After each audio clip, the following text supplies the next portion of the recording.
kalau misalnya teman saya itu setelah kembali ke masjid itu malah bangkrut. Ya karena orang maksiat aja diuji Mas Upin. Sekarang pertanyaannya gimana kita memaknai rezeki? Healing ya kan? Betul. Healing hilang gitu.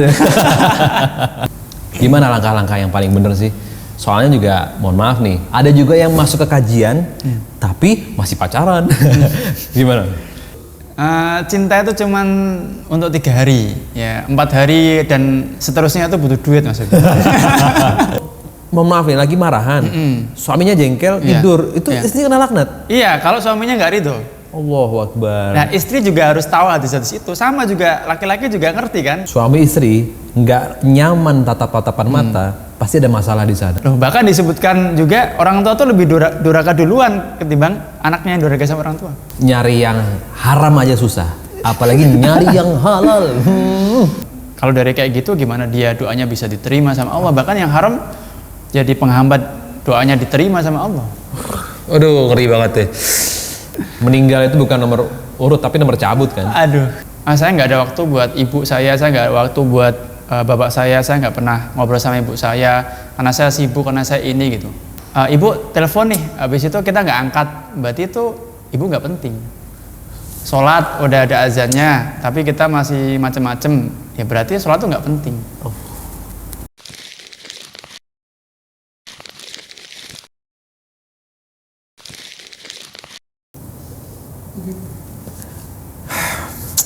Banyak teman-teman yang sharing kalau setelah dia ke masjid, setelah dia kembali ke Quran, banyak yang bangkrut gitu loh.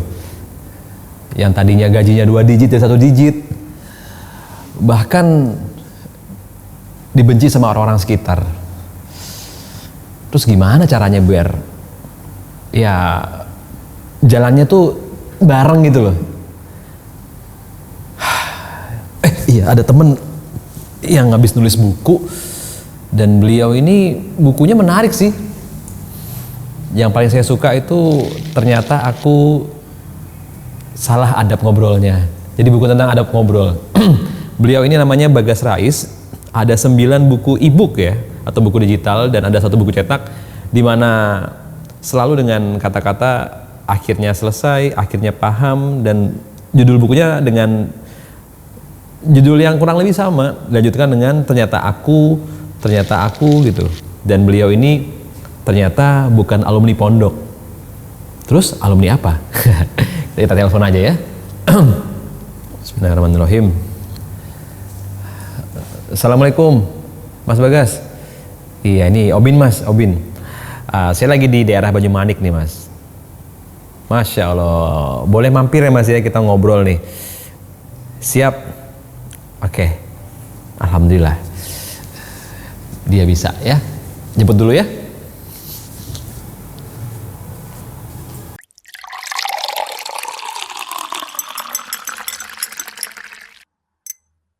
Alhamdulillah. Waalaikumsalam warahmatullahi wabarakatuh. Assalamualaikum. Oke, akhirnya ketemu sama Mas Bagas yang beliau ini tulisannya Masya Allah menggugah saya buat baca ya, sebagai orang yang mager baca. Dan Masya Allah juga beliau juga aktif di sosial media, dan alhamdulillah sampai juga di ngobrol tentang hidayah. Kalau ngomongin soal hidayah nih ya kan, tapi itu nanti dulu deh, bahas yang tadi awal saya bilang nih. Kalau misalnya teman saya itu setelah kembali ke masjid itu malah bangkrut, bahkan ada yang ditinggal sama keluarganya gara-gara ya itu tadi, aneh dan uangnya habis. Gimana tuh? Langsung nih ya? Langsung aja. Bismillah, wassalamualaikum warahmatullahi wabarakatuh. Kalau ngomongin soal hijrah, kita nggak akan lepas dari Quran surat An-Nisa ayat 100 Mas Abin. Allah berfirman, "Wa may yuhajir fi sabilillah yajid fil ardi muraghaman katsiran wa sa'ah." Siapa yang berhijrah karena Allah, maka dia akan menemukan bumi Allah itu luas, dan dia akan mendapatkan rezeki yang luas juga. Rezeki yang luas, tapi banyak yang bangkrut, bahkan membuat ia akhirnya kembali lagi ke dunia lama. Itu gimana tuh Mas? Ya, itu menarik banget sih ya. Yang pertama, kita perlu ngerti dulu nih, semua yang hijrah harus melalui fase pertama tadi di Quran surat An-Nisa. Harus ikhlas karena Allah dulu. Oke. Ya. Kalau misalnya ada contoh orang nih mabok gitu ya, atau bandar judi, atau misalnya narkoba, dia berhenti, terus ditanya, kenapa kamu berhenti? Ya, biaya anak sekarang mahal, daripada uangnya habis buat narkoba, mending yaudahlah buat biaya anak. Artinya dia berhenti dari maksiatnya bukan karena Allah berarti. Atau misalnya istrinya cantik tapi rewelnya lumayan gitu ya, terus sayanya suka cerewet, suka udah ayah nggak usah ngabisin duit buat togel misalnya. Terus dia berhenti dari togel karena dimarahin istrinya. Berarti dia nggak melalui fase pertama itu, supaya hijrah karena Allah. Ini yang paling penting banget. Supaya tadi mendapatkan bumi Allah itu luas dan mendapatkan rezeki yang banyak tadi di Quran surah An-Nisa. Karena Allah kuncinya itu ya. Jadi emang harus digali terus niatnya karena Allah. Betul. Ya. Jadi bisa jadi kesusahan itu ngebuat kita ya memang harus karena Allah gitu ya, mau nggak mau gitu kan? Betul. Di sisi lain kalau tadi Mas Awin bilang, tapi kalau udah hijrah, meskipun udah niatin karena Allah misalnya, tapi tetap 2 digit jadi 1 digit, tetap remuk gitu. Gimana tuh? Ya karena orang maksiat aja diuji, Mas Awin. Orang maksiat aja diuji. Apalagi yang mengatakan bahwasanya dirinya udah hijrah, tambah lagi ujiannya dong. Dulu ujiannya maksiat terang-terangan ya, megang gelas dan lain-lain. Sekarang ujiannya hati berarti gitu ya? Bisa jadi, karena ujian paling berat kan hati. Ujian paling berat kan hati. Jadi kalau orang itu hijrah berarti kan dia naik level ya. Dari cari dunia jadi cari akhirat kan naik level. Yang namanya naik level masa ujiannya sama? Ya pasti lebih berat lah. Secara umum kan gitu ya. Kita main game pasti naik-naik terus gitu kan ya? Betul. Wow, kalau ngomongin ujian jadi inget nih, dulu zaman kita maksiat, itu pas maksiat aja tetap bisa makan enak. Betul. Tetap dikasih rezeki. Nah, yang udah jaga wudhu, yang udah kembali ke Quran, baca Quran tiap hari, one day one juice, harusnya udah bisa yakin kalau misalnya rezekinya lebih dari dulu dong. Betul. Begitu ya berarti ya? Iya, tapi sekarang pertanyaannya gimana kita memaknai rezeki? Kalau Mas Robin sendiri misalnya, rezeki itu apa? Kalau bagi saya tuh rezeki itu kesempatan waktu, bisa baca Quran, bisa sholat tepat waktu di masjid, dan yang paling penting ya bisa meet time sama Allah, dan bisa tatap mata sama keluarga, sama anak istri gitu sih. Ya itu versi Mas Obin, yang insya Allah lebih baik. Insya Allah. Tapi kan nggak semua dari kita mikirnya ke situ, Mas. Mikirnya kalau rezeki itu ya uang, ya duit gitu. Makanya kalau konsep awalnya salah, hijrahnya bukan karena Allah, terus habis itu memaknai konsep rizki itu sekedar duit, ya dia akan beranggapan bahwa saya udah ngaji tapi malah tambah berantakan gitu. Padahal ya sebenarnya nggak tambah berantakan gitu. Mungkin Allah jaga dari uang yang nggak halal gitu ya, atau syubhat ya. Betul. Bahkan cara pandang ulama tuh gini, bisa jadi gaji kita yang sedikit itu bikin kita lebih bahagia ketimbang gaji kita lebih banyak tapi kita nggak bahagia. Masya Allah, lebih sibuk healing ya kan? Betul, healing hilang gitu ya. betul. Kalau ngomongin soal tadi nih, dulu sibuk dunia, sekarang sibuk akhirat ya. Seorang Mas Bagas nih yang tadi saya sampaikan di awal, dia bukan alumni pondok ya, pondok makan kali. Dulu berarti sekolah umum berarti? Sekolah umum Mas Obin, SD swasta, terus SMP negeri, SMK dulu saya. SMK yang pulangnya selalu sore, yang kepalanya nggak boleh panjang, rambutnya nggak boleh panjang, sepatunya nggak boleh ada putihnya itu ya. Yang bikin mobil loh enggak? Terus habis itu setelah SMK lulus kerja dulu 1 tahun. Terus kuliah di Undip. Ya, kuliah Undip ambil jurusan D3, jurusan perencanaan wilayah dan kota. Dari tata kota jadi tata agama. Itu gimana akhirnya tertarik untuk gua harus belajar agama nih, lebih serius? Ya, yang pertama jelas ya itu hidayah dari Allah ya, nggak bisa ditoleransi lah itu ya. Yang kedua, dulu awal-awalnya tuh sering dengerin murotal itu Al-Quran tuh dari para qori gitu ya. Awalnya gitu, dengerin murotal, terus lama kelamaan ada temen di kampus juga yang ngajak, ya ada kajian di sana gitu, ya udah sekali-kali ikut gitu kan, sekali-kali ikut kajian di masjid A, masjid B, masjid C. Biasanya kan mulai belajar kan gitu ya, semua dicoba muter, waktunya habis muter-muter terus gitu. Nah tapi ya alhamdulillah dari situ terus lebih kenal tentang agama, terus ngerasain ternyata ada ketenangan ya di situ. Masya Allah. Ini kalau ngomongin kesana kesini kajian, itu pernah nggak dia ngomongin, lu kok mabok agama? Gimana? Ya sekarang aja sholat 5 waktu dianggap ustadz kan Mas Sofin. Gimana ya? Ya, tuh. Saya enggak loh. Sholat 5 waktu loh dianggap ustadz, terus gimana gitu.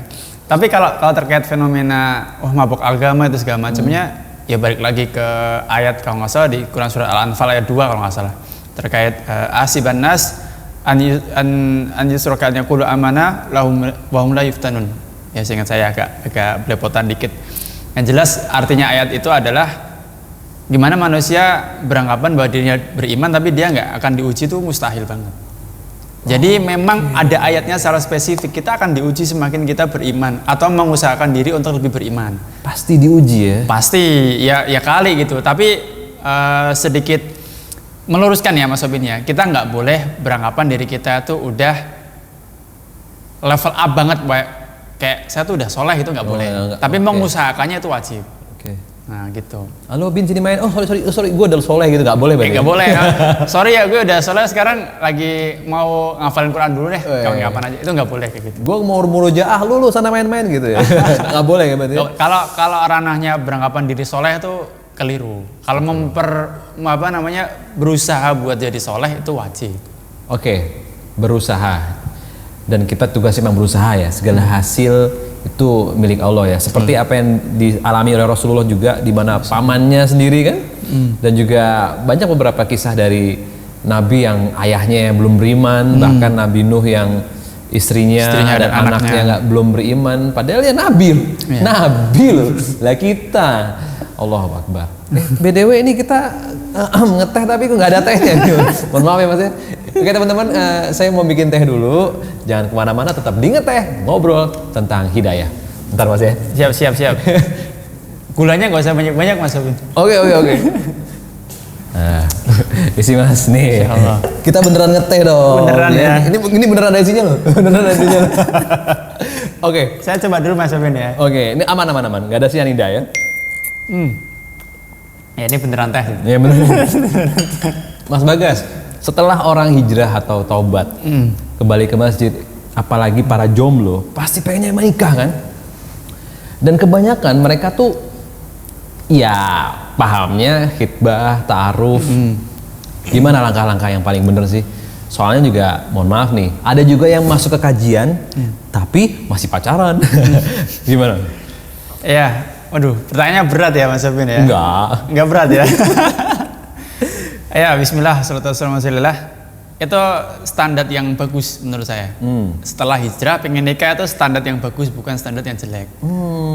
Dan saya pribadi kayak ngalamin juga deh. Oke. Setelah hijrah pasti ada rasa kayak pengen langsung nikah gitu.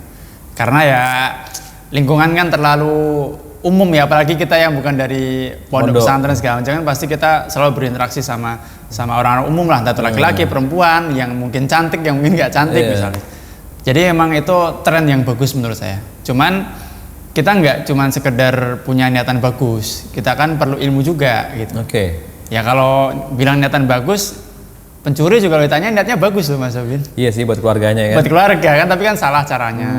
Kalau menurut saya pribadi, yang perlu kita siapin sebelum benar-benar mau nikah tuh yang pertama terkait niatnya dulu. Niat lagi Balik lagi, karena wa ma umiru illa liya'budullaha mukhlishina lahuddin. Kita diperintahkan untuk senantiasa menjaga niat kita untuk Allah. Jangan sampai hijrah terus pengen nikah gitu ya, karena teman-teman saya yang hijrah udah pada nikah, masa saya belum. Berarti kan niatnya kan keliru juga gitu. Yang kedua terkait ilmu. Nah, ilmu sebelum nikah tuh banyak ya, tapi diantaranya ya minimalnya tahu hak dan kewajiban masing-masing lah. Hak kewajiban suami itu apa, hak kewajiban istri itu apa, itu paling minimal menurut saya gitu. Sisanya kayaknya bisa berjalan beriringan. Karena banyak juga Mas Sobin yang akhirnya ngerasa kurang ilmu, terus akhirnya nggak mau nikah karena alasan saya kurang ilmu. Karena nunggu punya ilmu, akhirnya dia punya nyawanya habis. Iya betul. Bahkan tuh saya pernah nanya gitu di sosial media gitu kan. Kenapa nggak mau nikah? Kurang ilmu tuh banyak yang jawab kayak gitu. Sekarang pertanyaannya, kalau kurang ilmu sampai mati juga kita kurang ilmu. Harusnya merasa begitu. Iya. Tapi bukan berarti kita nggak melakukan sesuatu. Betul. Jadi ada ilmu-ilmu yang segini dulu deh pakemnya gitu, level satunya dulu kita pahami, habis itu kita nikah. barulah nanti sisanya sambil berjalan beriringan juga nggak masalah gitu. Oke, teman-teman, yang pertama niat, dan yang kedua kita masing-masing harus tahu hak suami apa, kewajiban suami apa, begitupun juga dengan istri. Karena dengan kita tahu hak dan kewajibannya, insya Allah bakal dijaga Allah juga kan ya? Betul, insya Allah.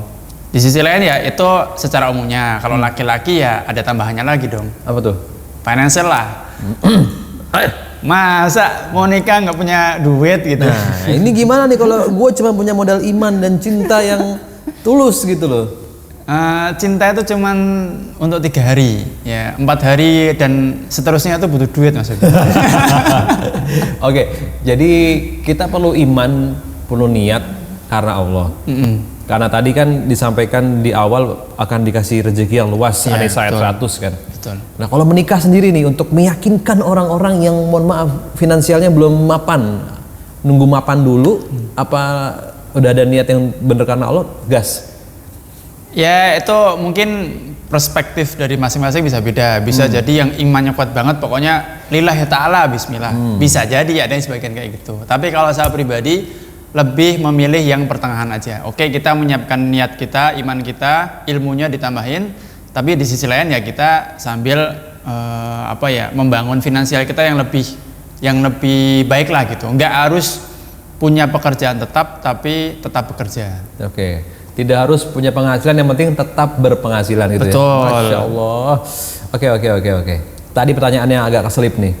Gimana nih untuk orang-orang di luar sana yang datang kajian tapi ya pacaran syar'i gitu. Assalamualaikum Mufti, ayo tahajud dulu gitu. Iya sayangku. Gimana tuh? Nggak sentuh-sentuhan pas nonton bioskop gitu-gitu. Iya. Ketawa boleh gak sih ini? Boleh.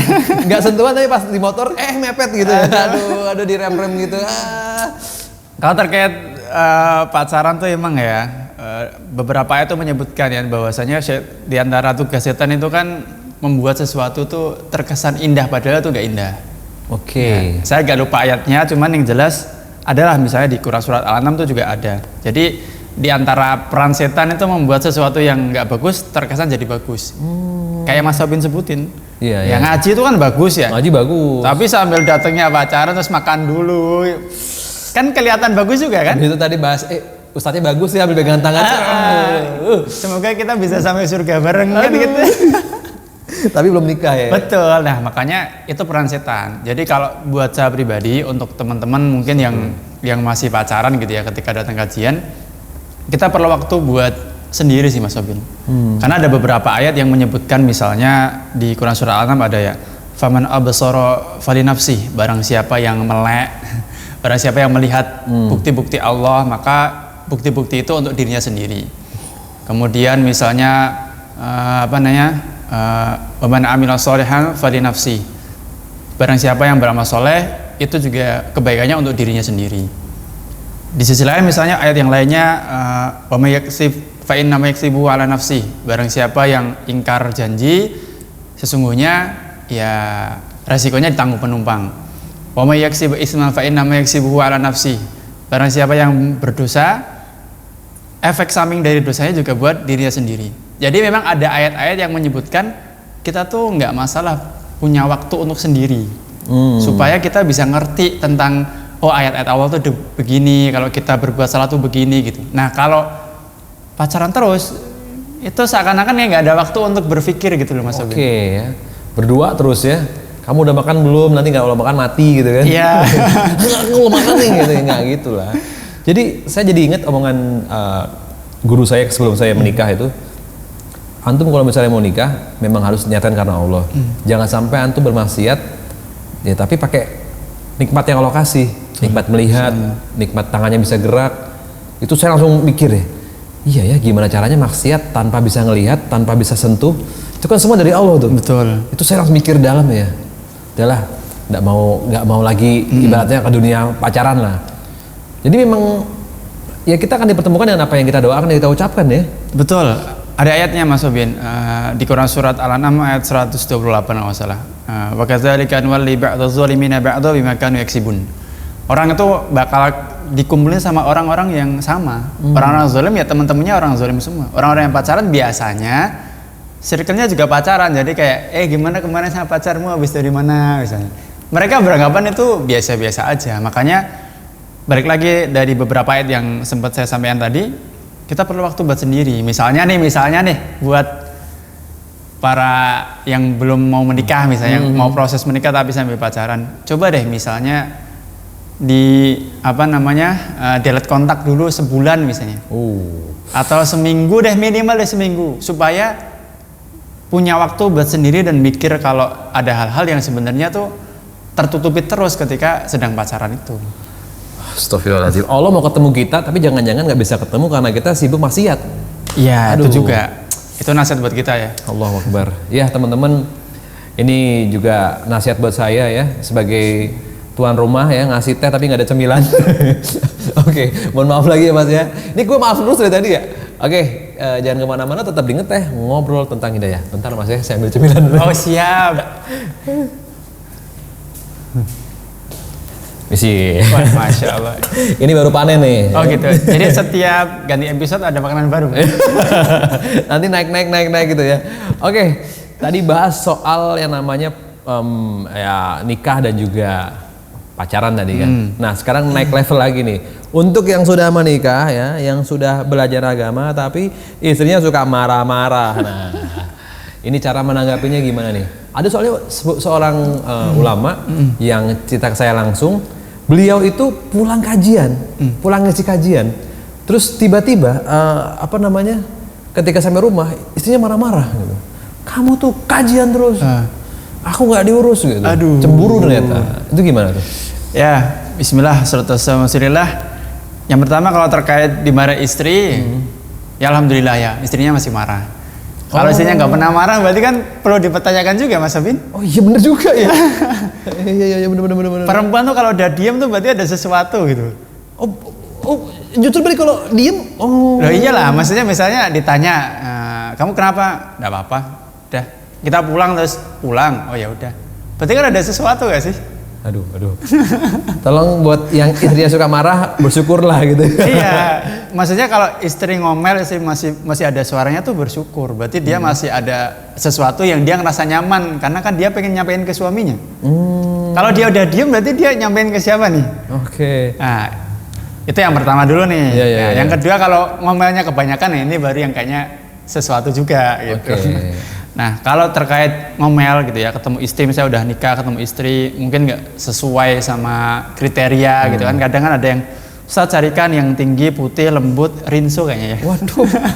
Waduh. Itu kan pasti kalau ada buat Ustaznya dulu aja gitu.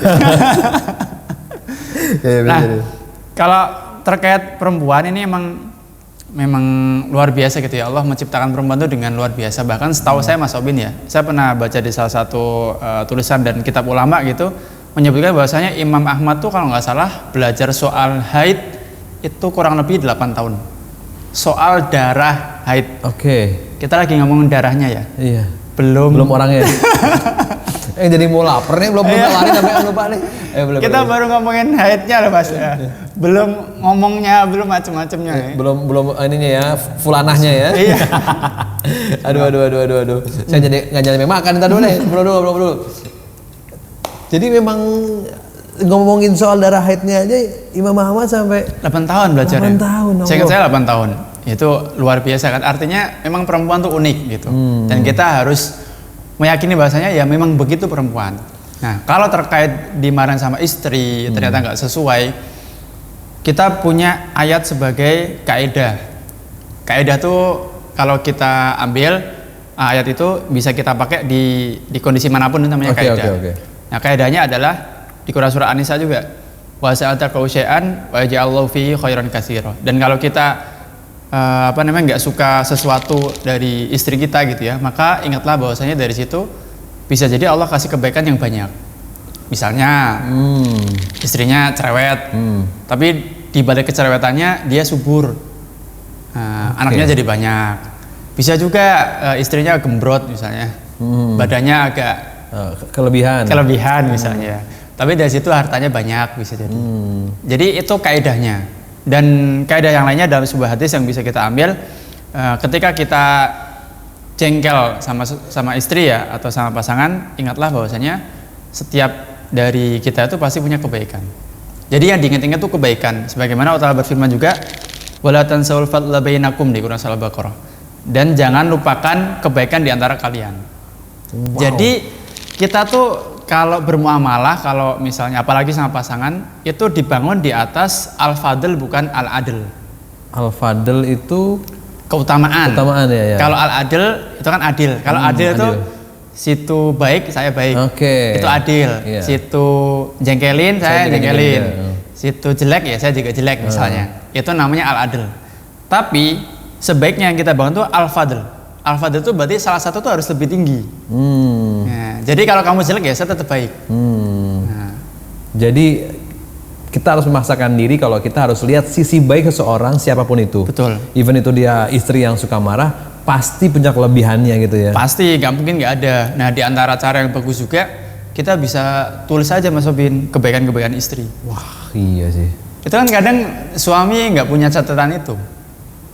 Misalnya nih kayak istri hari ini masakin atau istri hari ini bikinin teh, itu tuh nggak pernah dicatat. Allah. Padahal kalau kita catat, ternyata istriku sampai rela nggak kerja karena manut sama suaminya. Istri akhirnya memutuskan untuk berhijab karena suaminya, misalnya dia manut suaminya. Istri melahirkan begitu luar biasanya, dia akhirnya mau menerima dengan kondisi badannya yang akan jelek setelah melahirkan, itu karena kasih sayang suaminya. Itu nggak dicatat sama suami, jadi yang diinget ya rewelnya doang gitu. Itu mungkin buat kita yang udah nikah gitu ya, ataupun teman-teman yang mau habis ini nikah, menurut saya perlu sih kita mencatat itu. Allah. Iya. Selama ini kita hanya fokus sama kejelekan orang ya. Betul. Lupa akan kebaikan-kebaikan yang sudah diberikan orang tersebut. Tadi menarik sih, kita harus nyatet kebaikan-kebaikan istri. Aduh, jadi pengen meluk istri nih ya.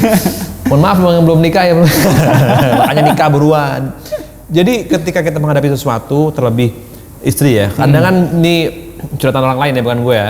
Jadi ketika dia pulang kerja sebagai laki-laki, pengennya kan disambut dengan dress yang bagus, terus bersih, wangi. Tapi seringnya disambut dengan daster bolong dan bahkan pengen dipijitin malah dia istri yang minta pijet.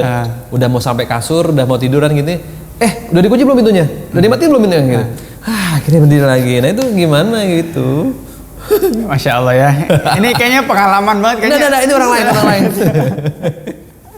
Ya, tadi kan kita ngomong panjang lebar, diantaranya adalah soal suami ya kan, terkait lebih ngerti istri, catat kebaikan istri. Begitupun juga istri.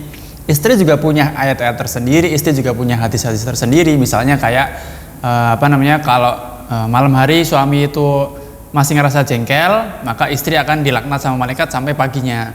Istri harus tahu. Oh, jadi kalau mohon maaf ya lagi marahan, suaminya jengkel, tidur, itu istri kena laknat? Iya, kalau suaminya nggak ridho. Allahu Akbar. Nah, istri juga harus tahu hadis-hadis itu. Sama juga laki-laki juga ngerti kan, ngerti hadis-hadis akan tentang wa'ashiruhunna bil ma'ruf, kita harus berbuat baik sama mereka. Ya itu hadis-hadisnya para suami pun juga berlaku sama istri. Jadi jangan istri ingat Mas, suami itu harus baik sama istri. Nanti suami bilang, ingat kalau kamu jengkel kamu dilaknat malaikat. Pertukaran adab kayak ini tuh nggak baik Mas Sofin. Jadi kalau suami tahu adabnya ya dia fokus sama adabnya. Istri juga harus tahu adab sebagai istri. Makanya tadi di awal disampaikan bahwa kita harus paham sebagai suami haknya apa, kewajibannya apa. Betul. Begitupun juga dengan istri. Allahu Akbar. Saya juga jujur baru tahu perihal yang tadi itu dilaknat sampai pagi. Iya. Jadi laki-laki juga harus perluas lapangan sabar ya. Betul. Makanya sebenarnya tuh ya Mas, sebenarnya nih kalau kita ngomongin yang sebenarnya, kalau lagi berantem seperti itu, yang lebih ditekankan untuk minta maaf tuh sebenarnya istri, karena supaya dia nggak mendapatkan seperti itu. Dengar tuh. karena kalau kita lihat secara umum gitu ya, akhirnya kan yang minta maaf suami terus kan, padahal istri tuh juga punya padahal istri tuh juga punya kewajiban untuk mencari ridho suami sebenarnya. Orang salah minta maaf bijaksana. Betul. Terus orang ragu-ragu salah atau enggak, tapi dia minta maaf, ya dia orang yang baik. Nah kalau yang enggak salah apa-apa, dia minta maaf itu suami.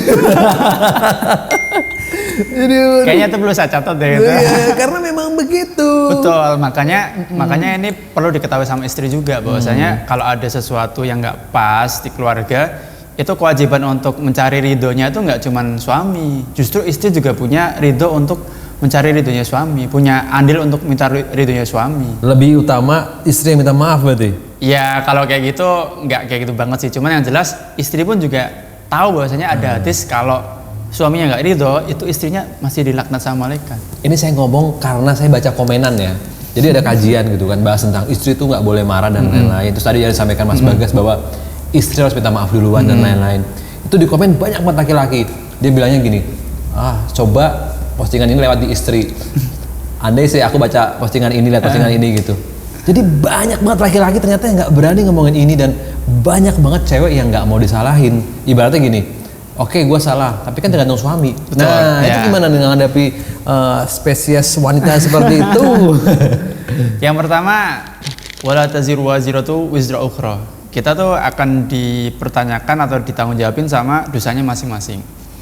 Suami bakalan berdosa kalau dia memfasilitasi istri untuk berbuat buruk. Oke. Tapi kalau suami udah ngasih kondisi-kondisi yang membuat istri itu lebih baik, kemudian dia masih ngeyel, berarti dia juga dosa. Jangan menyalahkan suami semua. Gitu. Yang penting udah diingetin suami ya. Iya, kecuali suami bilang kamu kalau ngomel terserah, kamu nggak usah ikut kajian. Suami nggak pernah ngajari kayak itu. Suami misalnya ngajak nonton macam-macam supaya istri jadi tambah jelek, itu suami dapat dosanya. Tapi kalau suami udah memfasilitasi biar kita sama-sama lebih baik, istrinya masih kayak gitu ya, jangan cuma nyalain suami. Oke. Gitu, tetap ada dosanya masing-masing juga. Itu meskipun secara syariat ya beban suami lebih berat gitu. Jadi pada intinya teman-teman, kita ini bukan menyalahkan satu sisi, dua sisi, semuanya salah. Iya. Kan Nabi Adam doanya kan Robana zalamna anfusana, bener ya? Iya betul. Rabbana zalamna anfusana wa illam taghfir lana wa tarhamna lakunanna minal khasirin. Itu kan doa Adam Hawa ya, betul. Bukan doanya Nabi Adam doang kan? Iya. Berarti ketika dipisahkan Allah di dunia, disatukan kembali sama-sama muhasabah berarti gitu kan ya? Betul. Jadi harusnya suami istri muhasabah sama-sama ya, bukan? Sama-sama. Karena ya balik lagi gitu. Masing-masing pun dalam hadis kan kullukum ra'in wa kullukum mas'ulun an ra'iyati. Dan lanjutan hadis ini juga berhubungan sama perempuan juga. Laki-laki itu pemimpin, akan ditanya atas kepemimpinannya. Perempuan juga pemimpin, akan ditanya bagaimana dia mengurusi anaknya dan keluarganya. Jadi masing-masing dari kita pemimpin itu artinya kita punya tanggung jawab semua, Mas Sobin. Ya kalau kayak gitu enak banget jadi istri dalam tanda kutip ya, maksudnya selalu menyalahkan suami, nggak demikian. Tapi memang yang lebih ditekankan ya peran suami gitu. Setelah peran suami itu terpenuhi tapi kok istri ngeyel, berarti memang istrinya gitu. Apakah putus atau terus kalau begitu? Ya, waduh, tambah berat lagi nih obrolannya. Kalau terkait putus atau enggaknya, yang pertama adalah apakah itu bisa menjadi ladang pahala juga buat suami.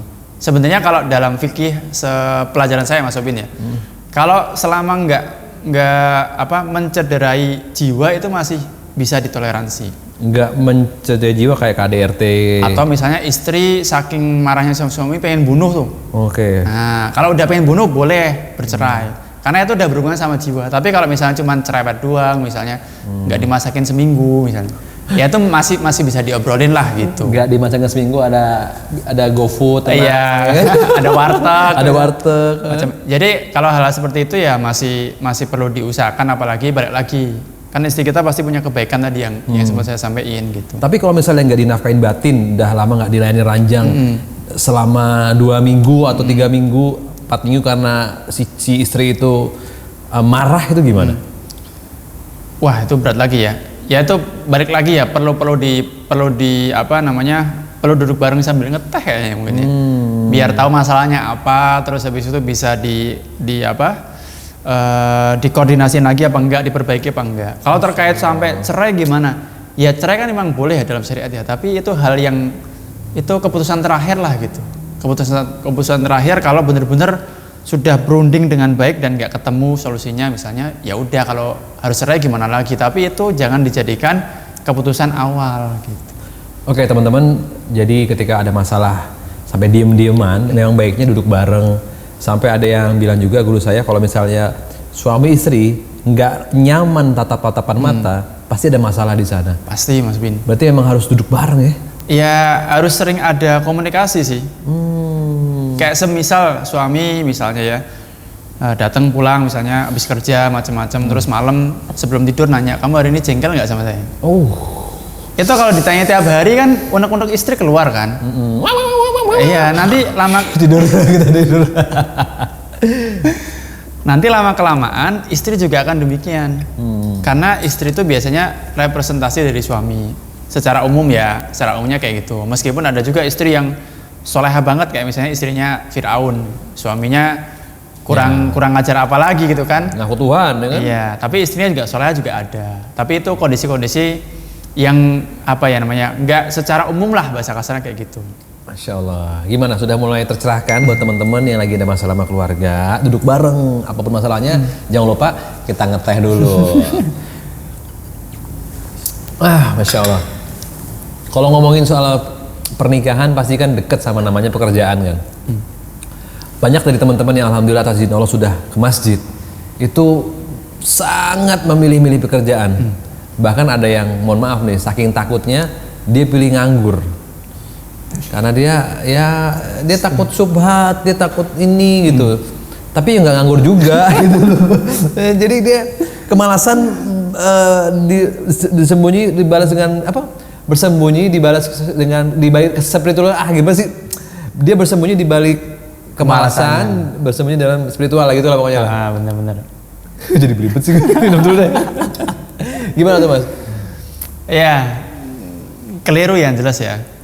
Keliru kalau apalagi laki-laki sampai nganggur tuh keliru banget. Karena bahkan kalau sebelum nikah Mas Bin, kalau sebelum nikah laki-laki tuh kelihatan bahwasanya tiap harinya dia lebih suka nganggur, lebih suka main game, lebih suka ya ngabisin waktu sia-sia lah gitu ya. Itu bisa jadi dalam fikih itu dia makruh untuk nikah. Sampai gitu ya? Karena kan fikih nikah itu kan, ini pembelajaran saya gitu ya. Fikih nikah itu kan tergantung seseorangnya masing-masing. Ada yang tingkatannya wajib karena dia lihat cewek dikit udah nggak kuat misalnya. Padahal misalnya ceweknya cuman jauh aja lihat tapi dia udah nggak kuat, bisa jadi kan wajib. Atau misalnya dia juga bisa tingkatan sunnah, dia juga bisa tingkatan mubah aja gitu. Ya dia masih aman sih sebenarnya, belum nikah gitu. Ada juga tingkatannya makruh. Tadi misalnya dia udah tahu dia malas buat kerja, apalagi laki-laki gitu kan. Padahal nafkahi kan wajib. Ini bisa termasuk makruh. Bisa juga haram nikah. Kenapa? Ya misalnya dia niat nikah buat bunuh suaminya, pasangannya, biar dapat duitnya, itu haram nikahnya. Berarti kan dia udah punya niat yang jelek dari awal. Nah jadi memang kita perlu menyesuaikan dari hal ini gitu. Makanya kalau terkait menganggur tuh salah banget soalnya di sisi lain ada motivasi ya, sebuah hadis yang pernah saya pelajari di kitab Mukhtasar Minhajul Qasidin karya Ibnu Qudamah. Thalabul halal di jihad, mencari yang halal itu bagaikan jihad Mas Obin. Jihad tuh nggak kaleng-kaleng. Iya. Ya jihad tuh pahalanya ya siapa yang nggak pengen pahala jihad itu. Nah ini artinya menandakan bahwasanya ya laki-laki tuh harus kerja gitu. Kita harus berusaha bahkan mohon maaf misalnya ustadz pun itu kan dia dalam tanda kutip dia juga mengusahakan kan. Maksudnya ngajar pun meskipun dia nggak minta atau nggak ngasih tarif misalnya, tapi kan dia tetap ada usaha. Buat datang OTW misalnya, hujan juga pakai jas hujan OTW. Jadi ya ustadz pun usaha sebenarnya. Terus kalau ada bilang yang udah ngaji terus ternyata nganggur ya perlu dipertanyakan itu dia ngaji di mana kok bisa sampai milih nganggur gitu. Ada statement yang membuat saya kayak kok gini sih? Dia bilang gini, Bin, nyari yang haram aja susah, apalagi nyari yang halal. Aduh. Itu ada Mas Obin, di kitab tuh ada disebutkan bahkan ya beratus-ratus tahun yang lalu cara berpikir barusan tuh ada. Sekarang kalau saya tanya deh misalnya, saya tanya sama Mas Obin deh, kalau nanya teman-teman kan nggak bisa jawab juga ya. Iya. Gimana? Nyari yang halal itu nyari yang haram itu butuh effort gak? Iyalah, daftar kerja ya kan, macam-macam kan. Sekarang nyari yang halal butuh effort juga nggak? Iya, sama.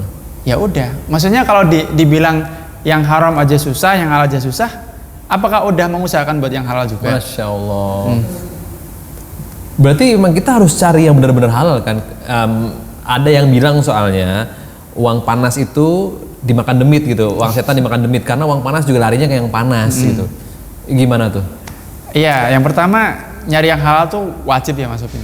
Jadi nggak boleh kayak tadi misalnya yang halal aja, yang haram aja susah apalagi yang halal terus akhirnya dia ya udahlah saya 50-50 lah misalnya. Yang haram 50, yang halal 50. Gak boleh. Wajib 100% gak ada toleransi kalau buat cari yang halal. Itu yang pertama. Yang kedua, ya kita harus usaha. Ya, ada ayatnya juga kok di Quran surat Al-Isra kalau nggak salah ayat 84 kalau nggak salah. Kullun ya'malu an syakilatihi. Setiap dari kalian itu akan beramal sebagaimana syakilahnya. Syakilah itu ada yang memaknai bahwa potensi masing-masing. Potensi masing-masing ya. Jadi kalau kita ngomongin passion itu udah lama di Islam, udah lama banget tuh passion. Jadi kita perlu ngerti kecenderungan kita, terus kita berusaha untuk cari pekerjaan yang sesuai kecenderungan kita. Itu juga bagus. Sesuai kecenderungan kita. Jadi bahasan bukan passion ya, tapi bakatnya apa nih? Gift apa nih dari Allah nih gitu kan? Betul, bakatnya apa, giftnya apa, terus kita berusaha maksimalin jadi expert di situ. Makanya ada orang yang mohon maaf pekerjaannya ya servis kacamata, ya kan, servis motor, mobil gitu ya. Emang spesifikasi itu karena memang bakatnya di situ gitu. Iya, dan kita tetap perlu mengusahakannya. Bahkan kalau nggak salah kata Ibnu Jauzi, wa min alamati kamalil aqli ghuluwul himmah. Di antara tanda kesempurnaan akal seseorang itu dia punya cita-cita yang tinggi. Jadi kalau dikit-dikit saya nggak bisa apa-apa, itu mungkin kalau menurut Ibnu Jauzi akalnya belum sempurna berarti. Jadi buat teman-teman yang masih disibukkan sama mager, itu harus dipertanyakan lagi nih, untuk apa seharusnya hidup kalian itu gitu. Betul. Ya. Allahu Akbar. Pengaruh nggak sih sama harta yang dimakan? Sangat pengaruh Mas. Itu ada ayatnya juga di Quran surat Al-Mu'minun ayat 51. Ya ayyuhar rusul kulu minat thayyibati wa'malus sholihah. Wahai para rasul, makanlah dari yang thayyib, yang baik, yang halal. Dan beramal solehlah. Nah, sebagian ulama menjelaskan kalau kita makannya yang halal itu akan membantu kita untuk beramal soleh. Jadi mohon maaf, no offense ya, orang-orang yang disibukkan dengan hal yang sia-sia bisa dipastikan makan yang tidak thayyib. Ada kemungkinan seperti itu. Makanya apa namanya ya, sebagian orang tua misalnya ya bilang, wah anak saya tuh nakal banget, anak saya tuh dikasih tahu nggak pernah manut misalnya. Sebenarnya kalau buat saya pribadi, karena saya pernah ngajar juga ya Mas Upin ya di salah satu SD gitu ya, perlu ditanyakan juga sama orang tuanya, anaknya tuh selama ini dikasih yang halal atau yang haram. Waduh, dalam banget nih. Iya. Jadi ada orang tua yang durhaka juga berarti dong, karena ngasih anaknya sembarangan. Bahkan disebutkan juga orang tua tuh lebih durhaka duluan ketimbang anaknya yang durhaka sama orang tua. Jadi anak durhaka ini dari orang tua durhaka duluan? Iya. Jangan-jangan anaknya dimasih makan, mohon maaf, dari pinjam di riba dan lain-lain gitu ya? Iya. Ditambah lagi orang tuanya nggak ngasih bekal syariat misalnya. Itu berarti orang tuanya durhaka duluan sebelum anaknya durhaka sama orang tua. Fenomena yang terjadi sekarang adalah anaknya diantar ngaji, sedangkan ibunya tidak berhijab, bahkan pakai rok. Nauzubillah. Saya pernah ngajar Mas Obin, sedikit pengalaman ya. Saya pernah ngajar di salah satu SD swasta yang Islami lah gitu ya. Nggak cuma 1-2 orang tua kok, beberapa orang tua sama juga. Dia pengen anaknya tuh soleh dari sekolahan. Padahal, mohon maaf ya, padahal bayarnya sama gitu. Bayarnya sama tapi pengennya anaknya soleh banget tapi di rumah nggak dikasih pelajaran. Itu gimana konsepnya? Jadi memang benar-benar harta halal tuh harga mati ya? Harga mati, nggak boleh ada toleransi, wajib. Untuk teman-teman yang ngerasa rezekinya makin tanda kutip turun dan seret dan lain-lain, bisa jadi itu dijaga Allah berarti ya, untuk tetap halal berarti ya? Betul. Nah itu kadang pemikiran kayak gitu nggak masuk di sebagian dari kita. Karena makanan haram juga yang masuk ke dia mungkin ya. Jadi memang yang haram bahkan disebutkan dalam sebuah hadis kan, wa masyrabahu haramun ya, kemudian pakaiannya haram, minumannya haram, pakaiannya haram ya. Fa anna yustajabu lahu kama qala sallallahu alaihi wasallam. Kalau dari kayak gitu gimana dia doanya bisa diterima sama Allah? Bahkan yang haram jadi penghambat doanya diterima sama Allah. Aduh, ngeri banget ya. Jadi sumber masalahnya itu bukan karena kita jauh dari masjid, tapi kita nggak bisa jaga makanan yang kita masuk, yang ke tubuh kita gitu ya. Betul. Ini bisa ganggu keistiqomahan kita nggak sih kalau gitu? Ya pastilah. Ya kalau makanan yang halal aja tadi disebutkan di ayat bikin kita lebih mudah untuk beramal soleh, ya mafhum mukhalafah atau sebaliknya ya pasti akan berlaku juga. Yang haram-haram masih bikin susah amal soleh. Oke, jadi pekerjaan yang baik itu adalah pekerjaan yang bukan hanya gajinya besar, tapi ya pahalanya juga besar. Betul. Kita harus cari yang benar-benar ngebuat kita mudah beribadah ya. Betul. Tapi ingat, kita tetap boleh mengusahakannya dapat duit yang banyak plus halal ya juga ada juga sih. Oh iya. Jadi ingat waktu pas guru saya ngasih challenge kan. Jadi dia ngasih challenge subuhan keliling 90 hari. Masya Allah. Di sana itu saya menemukan banyak banget hidayah dari Allah lah. Salah satunya adalah ngelihat mobil Lexus itu diparkir di parkiran masjid, Lexus terbaru loh. Dia sholat subuh loh. Masya Allah. Ternyata orang kaya yang soleh juga banyak gitu loh. Banyak. Kadang kitanya aja yang nggak tahu. Karena kita jarang ke masjid. Aduh. Itu beneran selama perjalanan saya 90 hari itu dipertemukan sama hal-hal yang benar-benar di luar logika. Memang kalau kita mau mendapatkan sesuatu ya harus dilakukan ya di luar yang lain gitu ternyata ya. Betul dan butuh kesabaran Mas Obin. Nyari yang halal pun juga pasti ada kesabarannya gitu. Makanya ada sebagian ulama yang bilang itzkullu jalilin minal umuri la yudruku illa bisobri. Sesuatu yang bernilai tinggi itu nggak akan pernah kita dapetin kecuali dengan bersabar. Lagi-lagi ya, sabar dulu baru sholat ya. Iya betul. Ya gimana kalau tiba-tiba langsung jadi miliarder? Bisa jadi kalau anaknya artis terkenal mungkin. Iya, yang itu ya, entertainment ya. Oke deh, kita ngeteh dulu kayaknya. Siap. Memang kalau ngomongin soal perkara halal nih sangat mengganggu apa ya namanya ya. Ya kita makin milih-milih gitu kan. Emang cukup menguras energi ya bahas tentang harta halal, pekerjaan-pekerjaan yang harus kita pilih. Betul. Tapi itu sangat pengaruh dengan istiqomah ya berarti ya? Jelas Mas Obin. Karena keistiqomahan kan disebutkan seingat saya di tafsir Muyassar Quran surat Al-Fatihah, ihdinas siratal mustaqim. Di antara maknanya adalah fala sabilu ala sa'adatil abdi ila bil istiqomati alaihi. Kita nggak akan pernah ngerasain bahagia kalau kita belum istiqomah berjalan di atas Al-Quran dan hadis. Iya. Saya jadi teringat teman-teman jamaah tablik yang suka nginep di masjid tuh, yang pindah-pindah itu. Mereka men-challenge untuk 3 hari dulu. 3 hari 5 waktu di masjid, bahkan 3 hari tahajud, terus naik level nih 40 hari. Ternyata itu cara buat kita memaksakan diri untuk istiqomah ya, bener ya? Iya, istiqomah tuh perlu dipaksain dengan cara yang benar ya. Dengan cara benar. Sebagaimana Allah Ta'ala berfirman juga, walladzina jahadu fina lanahdiyannahum subulana, dari Quran surat Al-Ankabut ayat terakhir kalau nggak salah, 69. Barang siapa yang berjihad, effort gitu ya, berusaha untuk senantiasa berjalan di atas agama Islam ini, maka Allah akan mudahkan jalannya. Jadi memang bahkan sebagian ulama tuh yang pernah saya pelajari, ya jihad, di antara jihad yang paling besar adalah jihad sama diri sendiri, sama hawa nafsu kita. Gimana nih? Ngomongin diri sendiri mulai. Apa yang dilakukan seorang Bagas ketika tahu bahwa aku harus kembali ke Quran dan caranya agar bisa insya Allah sampai sejauh ini? Nasihat paling bagus ya nasihat kematian sih Mas Obin. Mungkin kalau kita, dan itu menurut saya perlu kita biasain ya, untuk kayaknya saya juga bakal mati, bukan kayaknya, emang saya bakal mati, dan mati itu nggak nunggu sampai tua. Itu mindset yang perlu kita biasa asumsikan lah gitu. Kita sering omongin ke diri sendiri supaya kita semakin nggak fobia sama kata mati gitu. Karena gini Mas Obin, bahkan di buku-buku pengembangan diri yang saya baca gitu kan ya, banyak orang di luar sana juga sebagian ada yang memasukkan unsur kematian tuh untuk mereka lebih semangat. Bahkan untuk orang yang nggak percaya ada hari kebangkitan aja, mereka memasukkan unsur kematian supaya mereka semangat gitu. Semangat dalam tanda kutip dunia berarti? Iya. Mereka memasukkan tanda ingat mati biar semangat nyari uang berarti. Betul, gitu? itu mereka loh. Maksudnya apalagi kita yang sampai saat ini alhamdulillah masih Islam gitu ya. Kita masih punya harapan lebih lagi kan setelah kematian. Ingat diri sendiri dan ingat mati ya. Itu Betul. seorang Bagas ya. Allahu Akbar. Ya nggak bisa dipungkirin sih.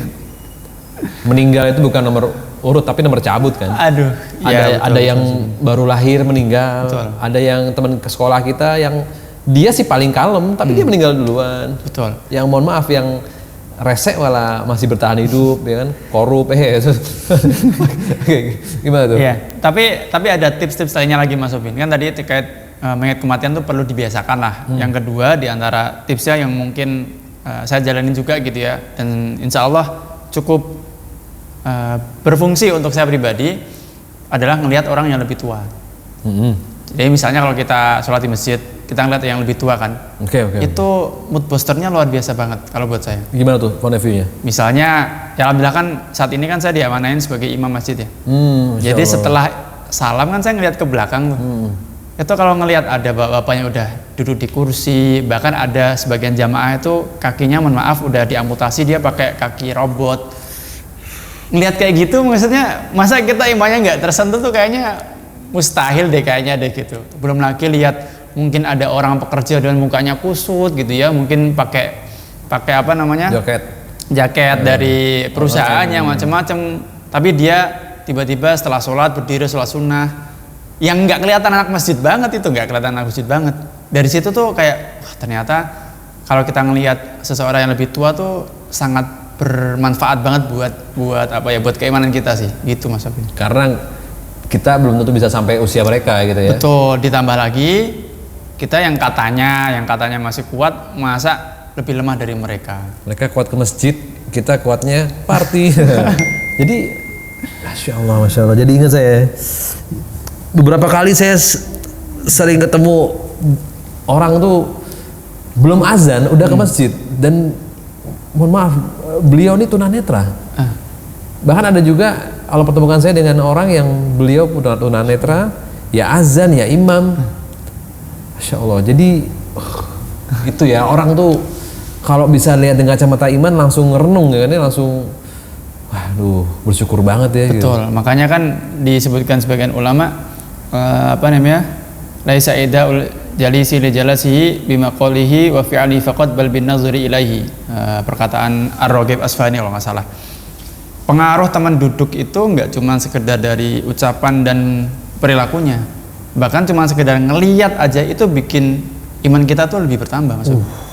Sekuat itu loh. Ya sama kayak kita ngeliat orang-orang yang sepuh kan, mereka pasti mikirnya bentar lagi saya mati nih gitu. Ibadah mereka juga lebih baik dari kita mungkin gitu kan ya.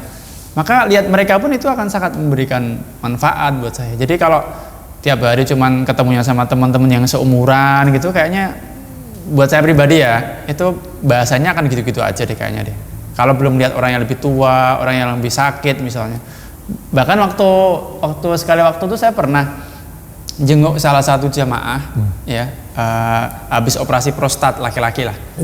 Nah, ternyata ketika datang di rumahnya, tapi operasi prostat ini ada sebagian bapak-bapak bilang bisa one day one service. Oke. Sehari langsung operasi bisa langsung pulang gitu. Tapi jelaskan itu operasi ya tetap ya. Nah, di lingkungan itu waktu jenguk salah satu jamaah ini kan bapak-bapak semua tuh, jamaah masjid juga. Mereka tuh ceritanya macam-macam, ada yang operasi jantung, operasi ini. Saya yang dengar Mas Obin, saya yang paling muda saat itu kayak mereka cerita soal gitu tuh biasa ya gitu. Buat saya kok geli ya, dengerin selang-selang kok kayaknya aduh gitu. Nah itulah pentingnya kita dengerin orang tua sih kayaknya. Allahu Akbar. Waktu masih muda nanya, gimana kabar, kerja di mana ya kan? Betul. Sudah nikah anak berapa? Udah tua? Sakit apa? Ini meninggal kenapa? Iya gitu. Kamu minum obat apa biar lebih sehat gitu. Itu obrolannya Mas Obin. Allah. Saya waktu pas perjalanan 90 hari muter masjid pun juga 90% itu semua orang tua. Ya di masjid. Anak muda tuh, mohon maaf nih saya sebutkan, selama subuh tuh ya yang bener-bener minoritas. Adapun imam masjid, ya gitu, faktanya begitu. Dan itu bukan cuma di kota Semarang ya, tapi muter saya sampai Malang juga, sampai Batu dan lain-lain.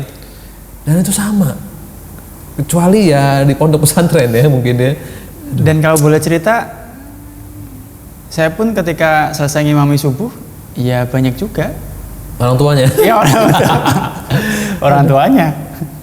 Pemudanya emang ya mungkin belum terlalu banyak lah gitu, tapi kita tetap harus husnuzon, mungkin dia banyak kegiatan, mungkin lagi bikin program yang luar biasa, kan kita nggak tahu juga Mas Sobi. Kalau saya sebenarnya mereka memang belum lahir. Enggak, kalau saya sebenarnya emang mereka mungkin sholat di masjid lain. Iya gitu. Saat itu memang saya lagi di kota yang masjidnya isinya orang tua semua. Gitu aja saya sebenarnya. Orang anak-anak mudanya mana lagi merantau. Betul. Atau mungkin lagi di luar negeri kan ya, lagi apa subuhan di luar negeri kan lagi umroh gitu kan.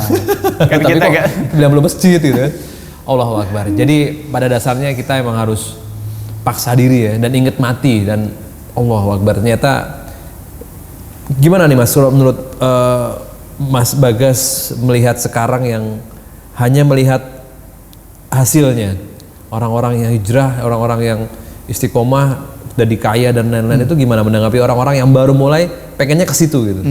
Ya kita harus berpegangan sama Al-Quran sih. Ada salah satu ayat yang belakangnya kalau nggak salah surat Al-Isra ayat 116, saya agak lupa lah.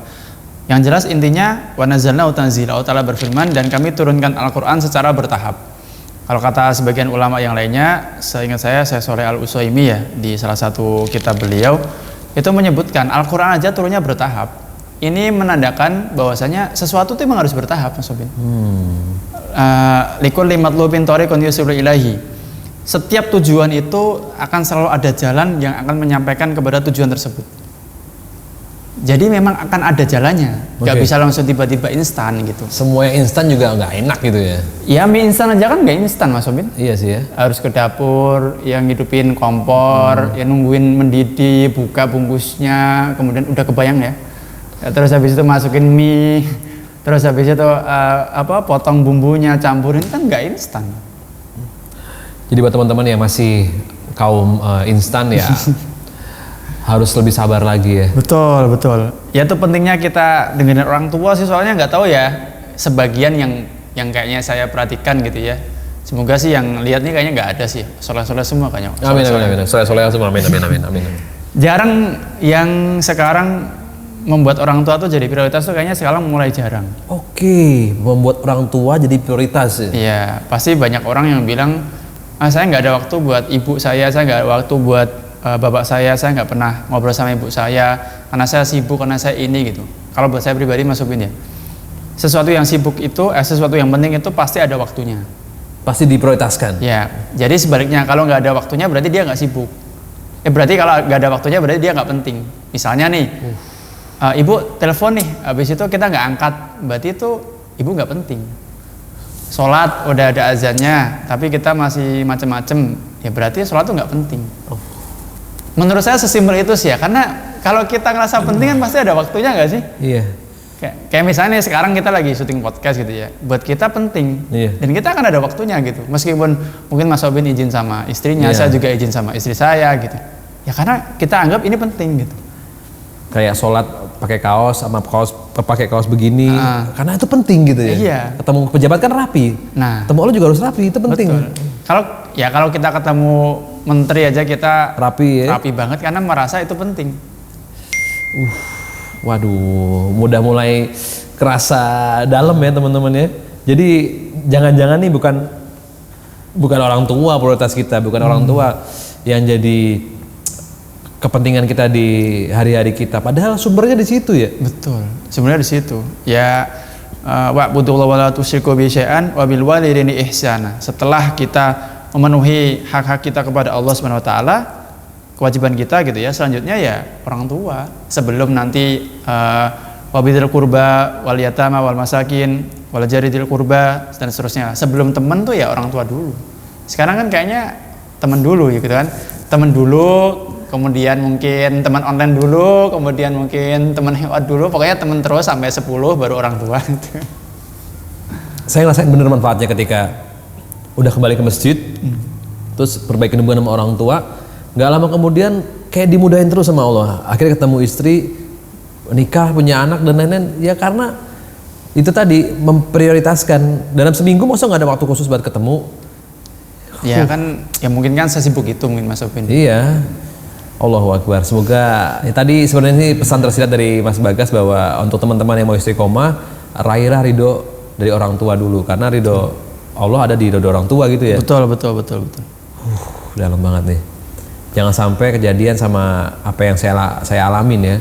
ayah saya udah nggak ada, saya baru ngerasa bener nih bahwa peran ayah itu penting banget. Ketika saya nikah ada masalah tuh, saya cuma bisa istighfar gitu, nggak bisa lihat figur dulu gimana gitu. Dan ketika anak rewel gimana, saya ingat dulu waktu kecil gimana digimanain sama ayah saya gitu. Beruntunglah teman-teman yang masih punya ayah, masih punya ibu, ya kan.